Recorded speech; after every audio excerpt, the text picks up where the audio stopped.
profiles, you know, how people try to express themselves. But the one we have today, it really throws out the usual playbook. It really does.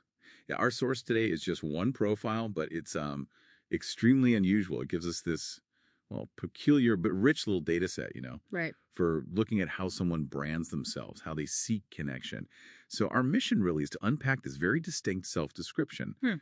What are the core characteristics here? And maybe what's the motivation behind this unique approach? Unique is one word for it. Maybe even aggressive. You'll see why. The subject calls herself Ghickenleigh Whifflebottom. Right. The name itself is a choice. Exactly. But the headline, that's where the strategy just hits you. Quote, "Sweaty burp collector seeks mortifying man with infected toe fungus for crying in my closet, taking batteries out of old people's scooters in traffic, and maybe more." Wow. And her opening line, "Hello, lads. I'm learning about important dates in history. Want to be one of them."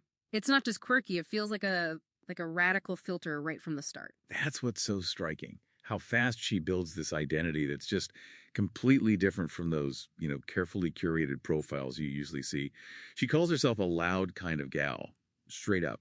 And she talks about wanting vulnerability, like crying in my closet with the right man. Which is quite a statement for a dating profile. It is. And she says why. Yeah. She wants to meet somebody special. Because, and this is key, none of my current partners understand me. So that hints at this maybe deep need for a really specific kind of connection, something that requires this extreme signaling up front. Yeah, it's definitely a strategy. And it's consistent. She keeps revealing these incredibly specific, sometimes unsettling details, almost daring you. She mentions her sweaty personality, and then, totally out of the blue, her smashing uterus. The smashing uterus. Okay. And she even adds, "If you like a great uterus and left 12th toe, particularly combined with ample baby oil." See, that level of detail, that visceral, intimate detail, it's almost like anti-marketing, isn't it? It's presenting these really unconventional traits right away. It's like an extreme filter. She must be ensuring only a very specific person responds. And she doubles down with her profession. Burp collector, helping children and elderly, and listing skills like farting on command and crying uncontrollably in public to embarrass you. It paints a picture of someone completely outside social norms. And the partner she wants, just as specific, mortifying, and an elbow lover. An elbow lover. Yep, someone who won't be afraid to pee, has a healthy respect for Jim Carrey's elbow skin. Jim Carrey's elbow skin. Right, and whose infected toe fungus she admires. Like a blueprint for this very, very unconventional match. Absolutely. And look at the ideal dates, taking batteries out of old people's scooters in traffic. Right. And burping and farting and screaming and laughing at funeral homes with an ugly man by my side.